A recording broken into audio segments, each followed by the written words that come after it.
percuma pengajian dalam majelis kalau di dalamnya itu minumnya aqua. Berarti produk-produk apa saja, Bib? Biar masyarakat nih dan Indonesia tahu produk-produk apa saja. Mungkin wakil-wakil dari Habib nih mewakili untuk semua. Teman-teman sekalian, kita untuk membunuh Macron mungkin bukan perkara yang mudah. Ya, kita terbatas oleh jarak dan keadaan. Tapi paling tidak kita membunuh lewat ekonomi.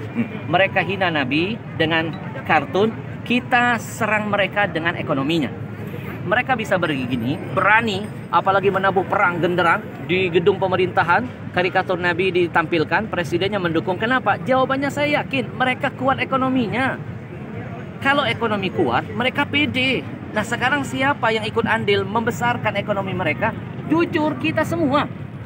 Apapun yang mereka jual, contoh kasus satu saja, minuman Aqua dan Fit. Itu minuman terbesar di Indonesia. 85% menguasai market Indonesia. Siapa pembeli terbesarnya? Majelis taklimmu, masjid-masjidmu, acara-acara agamamu. Itu yang membuat mereka jadi besar. Maka sekarang mereka menabuh perang dengan gambar Nabi yang mereka hinakan. Sekarang kita tabuh perang, kita perang ekonomi mereka. Saya mengajak mulailah dari yang kecil dulu. Nggak usah ngurusin tas Louis Vuitton yang mahal. Kita nggak bukan orang-orang yang begitu. Betul? Daripada beli tas mahal-mahal, mendingan uangnya kita sedekahkan. Betul? Kita mulai dari yang kecil, dari air minum. Air minum ini yang membuat mereka jadi besar. Haramkan Aqua, haramkan Fit, jangan lagi masuk ke majelis-majelis taklim kita. Karena pembeli terbesar produk mereka adalah majelis taklim kita. Yang ceramah ulama kita, yang hadir jamaah kita, acara di masjid kita. Kenapa minuman kafir masuk mengambil untung?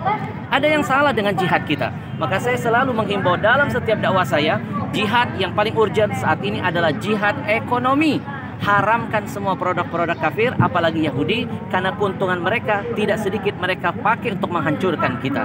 Sekarang yang mau makan, makanlah di restoran milik kaum muslimin. Yang mau belanja, belanja dulu di warung-warung milik kaum muslimin. Mau cari barang, beli barang-barang milik orang Islam. Kalau pedagang muslim kaya, zakatnya nambah, sedekahnya makin banyak, syiar agamanya ada di mana-mana. Ya, dan yang terakhir, ya, bagi yang diam ketika nabinya dihina, bagi yang bungkam ketika melihat kemaksiatan terus merajalela, maka orang-orang begini perlu kita doakan. Nah, didoakan jadi apa? Wakil presiden.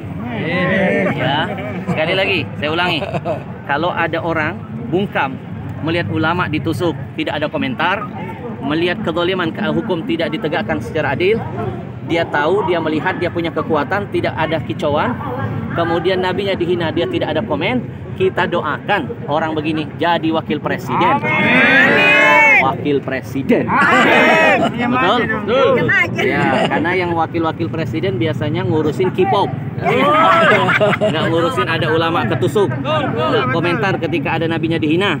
Tidak bersuara ketika ada hukum yang tidak ditegakkan seadil-adilnya. Mudah-mudahan ya ini akan membakar semangat kita untuk terus berani mati untuk Nabi. Karena Nabi sudah membuktikan cinta mati kepada kita. Cintanya dibuat sampai mati, dan sudah seharusnya kami yang hadir membuktikan di hadapan Allah kami siap mati untuk Nabi. Takbir. Allahu Akbar. Sebentar Bib. Tidak enak kayaknya kalau 3 kali. Tadi baru pertama, yang kedua, sekarang yang ketiga. Pemirsa, ini adalah wawancara eksekutif di tengah-tengah kerumunan. Saya menguber daripada Habib Al-Habsyi untuk wawancara eksekutif. Terakhir Bib, seandai kata ada seorang ustadz dalam satu pengajian itu, lalu dia masih disodori air minum Aqua, maka apa Bib tanggapannya Bib? Baik, yang pertama sebagai umat, sebagai pendengarnya kita menasihati. Ya, ustadz itu sebenarnya tergantung siapa yang ngasih. Nah, Anda yang mengundang ulamanya, Anda jangan memberikan minuman itu. Anda harus, panitianya berusaha mencari produk-produk muslim. Banyak dong produk muslim. Ada Uki-Uci, ada Dalwa, ada Al-Bahjah, ada Al-Zikro, ada Ajwa, dan lain sebagainya. Ya, ikhtiarkan dulu. Ya, saya alhamdulillah tidak akan mau hadir di acara tausiah kalau ada minuman kafir di dalam. Lebih baik saya nggak usah ceramah. Buat apa saya ngomongin Al-Quran, ngomongin hadis? Ya, saya cuma dapat dakwah bil lisan, tapi dakwah bil hal, tangan kita megang-megang produk Yahudi. Ya, setiap tetesnya menjadi ujian penderitaan bagi saudara kita yang ada di Palestina. Baik, Habib, terima kasih atas waktunya. Habib, Allahu Akbar.